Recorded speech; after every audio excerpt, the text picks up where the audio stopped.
What's up, guys? We're looking at modern dating dysfunction and why men are stepping away from the chaos. Let's get into it. The only thing men really need to learn is that you will never be able to make a woman happy. You just can't.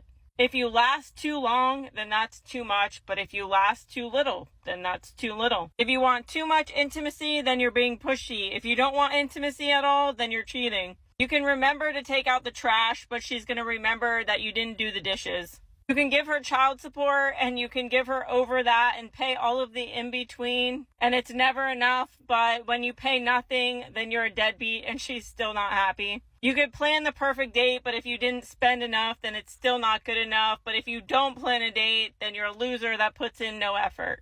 Women who don't have boobs want boobs. Women who don't have women who have too much want a smaller. If you text too much, then you're basically a simp. But if you text too little, then you're a loser who doesn't care. You could buy her exactly what she wants, but if it's the wrong color, then it's still not exactly what she wants. You could give her all of the affirmation and all of the emotional support, but she's always going to remember the one time that you didn't. If you work too much, then you're not spending enough time with her. But then if you cut your hours and you're home with her more often, but you're making less money, then you're broke and you're basically a loser. If you watch too much football or have a hobby with the guys, then you're not invested in her. But if you don't have any hobbies or any other interests other than her, then you're a simp. Until you understand this as a man, that it's not your job or your responsibility to continuously make her happy, and that you can't make her happy, your life will be a lot easier. Okay, bye. It's facts! It's facts! It's in our facts. These sites is in our facts. It's in our facts. That's total facts right there. I mean, pure gold because it hits the nail on the head. And the truth is, modern women's expectations are a lose-lose for men. You're either too much or not enough and never hitting the elusive sweet spot. And the double standards that's fueled by feminist rhetoric that demands equality yet expects traditional male provisions. And it's a no-win game, guys. Best move's not to play, so focus on building yourself, your career, and your peace of mind. Because the reality is her happiness is her job, not yours. Mariah the Scientist taught me a lot, and it reminded me of my life dealing with women.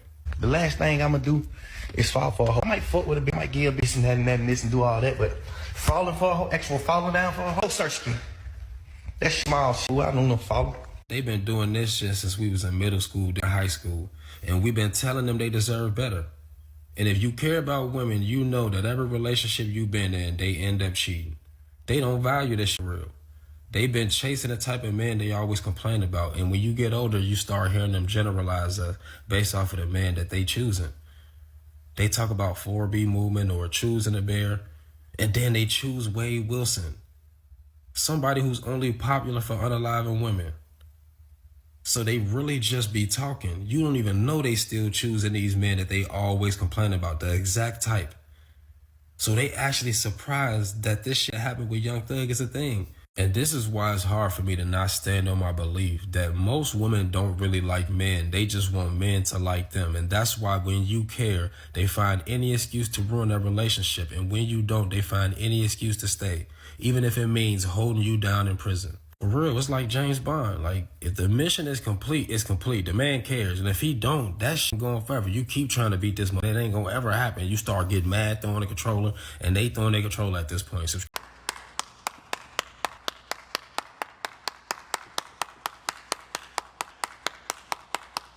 Yeah, a lesson on female hypergamy. Women chase men who treat them like disposable toys while ignoring the good guys. Then they cry when the bad boys burn them. It's not new, it's a pattern. They want excitement, not stability, but then they generalize all men based on their poor choices. So guys, recognize this behavior for what it is, which is a rigged game, and stop caring about their approval. And they don't want love, they just want the drama. So just leave them to their young thugs and build a life free of chaos.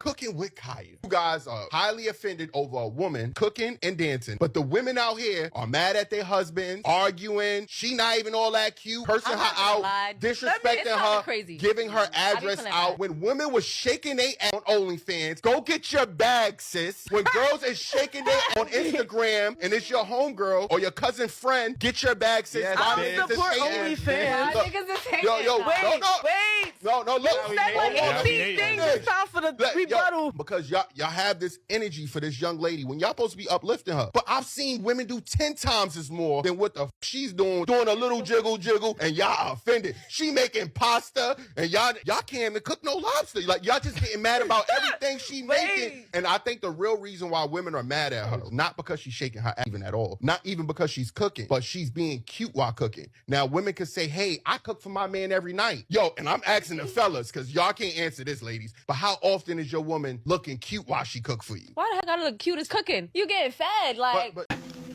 Please, Spock, do me a favor. And don't say it's fascinating. No. But it is interesting. It's not necessarily being all dolled up while you're cooking. It's the attitude that you put into cooking.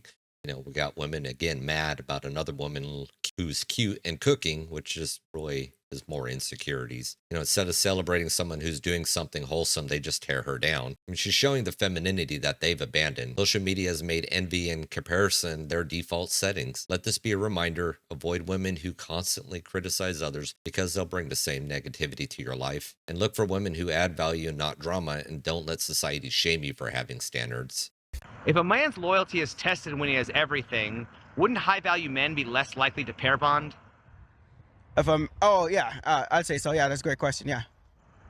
So wouldn't a high body count show a lack of commitment regardless of gender? I'd say so. I think the teaching of, and I get why. There's two sides of the coin. So the first side is we live in a society that tells you when you're broke, you don't deserve a girl at all. And that same society tells you once you work your face off and you become rich, you can only get one girl. So what goes on in these men's mind and why a lot of them are arrogant is, hey, I'm making up for lost times. Nobody was with me when I was alone and building myself up. Simultaneously, I do not think it's good to hump around. You can get the wrong girl pregnant, you can catch an STD, and I just think it's a whole messy life in general, and that it is better to just be a one-woman man. But unfortunately, with the society we live in, it is definitely hard to find, especially if he's rich. All right. Yeah, I could pretty much agree with them. I mean, high-value men aren't loyal.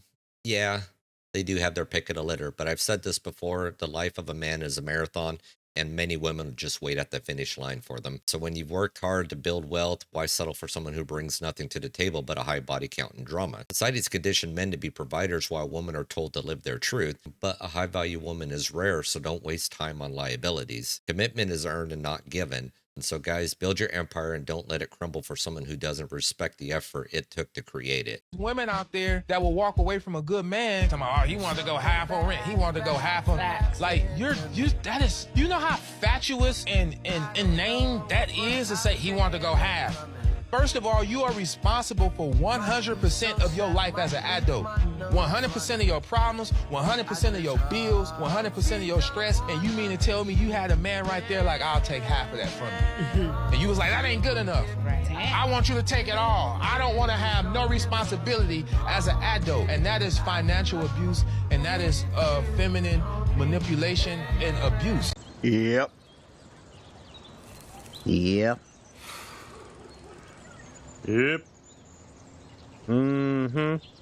entitlement at its finest. A man offers to split the load and it's still not enough. I mean, this isn't about partnership, it's about control. It's not financial abuse. What's abusive is expecting men to shoulder everything while women contribute nothing.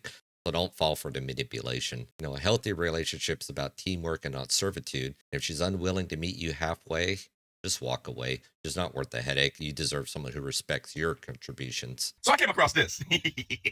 Do not post on Are We Dating the Same Guy? For you guys that don't know, there is a Facebook group called Are We Dating the Same Guy? Where women come together and they put in pictures and information on the guys that they're posting so other women can cross-reference that information to see if they're dating the same guy. Well, she went and did this, right? But all of the information that she gave on the man that she was dating and everything that she said about him in the group chat got right back to the man. So he broke it off. The moral of the story is women are in direct competition with each other for the same men. If you are the type of woman that believes that you're going to have help from other women by posting a guy in a chat called Are We Dating the Same Guy? And everybody going to sing Kumbaya, and women aren't going to try to use that to eliminate you from the competition of the man that they want, then you're just not thinking with your head. Let me explain something to you ladies. There is no sisterhood. You guys pretend that there is. You lie and say that there is. You guys want the same guys, and you will beg, rob, steal, frame, and definitely throw your fellow sister under the bus to get it. It's all a lie. It's a lie that you guys are telling each other. Ain't no competition. We back each other. No, you don't. You compete. Admit it. Yeah, a lot of pressure. You got to rise above it. You got to harness in the good energy, block out the bad. Yeah, that "are we dating the same guy" group is just proof there's no sisterhood among women. It's just competition disguised as collaboration. But ladies, here's your truth. You're not allies, you're rivals. And guys, this toxic behavior reveals why many women can't be trusted. They'll throw each other under the bus just to secure the man they want. But protect yourself, stay vigilant, and understand that loyalty in the dating world is becoming increasingly rare. You gonna give me some money so me and my girls can go out? You who, me? Yes, you. Give you some. I can give you some money to go out. So you can't give me no money for me and my girls? What I look like giving you some money for you and your homegirls? I'm just saying they dudes do What it. I look like, a duck? No, but I'm saying they dudes do it, so I'm trying to figure out why you don't ever do it. So they dudes pay for y'all to go out, so you be accepting money from other men? No, I don't be accepting anything. I said my homegirl dude say, hey, my dude just gave me some money so we all can go out. It's for all of us. So yeah, technically, I mean, it's not necessarily accepting, but if I ain't got to go in my pocket, then I'm not going in my pocket. So it's my turn. I'm not paying for you and your homegirls. Tell them simps to call to do it. Tell them to call their boyfriends. I'm not paying for nothing. Are you serious? I'm serious. Why not though? I'm just not. All right, bro. This man here. Damn, he handled it like a boss. Perfect. You know, his woman demands money for her girls' night out, but when denied, she's shocked. I mean, look, ladies, men are not your ATM. If you want a party, fund it yourself, or go ask the simps that you love to exploit. Guys, this is the entitlement you need to avoid. Set the boundaries and don't cave to bullshit like this. A quality woman wouldn't even ask, so stand your ground and let her know you're not playing the fool. Look, we've seen the dysfunction in modern dating, unrealistic expectations, entitlement, toxic behavior. It's all made relationships a minefield. But the solution's clear. Guys, to prioritize yourself. Build your wealth, health, peace. Don't settle for less or allow manipulation to derail your goals. The traditional values we've lost are still alive in other countries, so consider your options wisely. Remember, happiness starts with you and not their validation. Well, guys, that's the end of the video here today. If you like what you've seen, hit that like button, share, subscribe, all that fun stuff. Drop me a comment down below on what you think, and I'll catch you on the next one. Peace.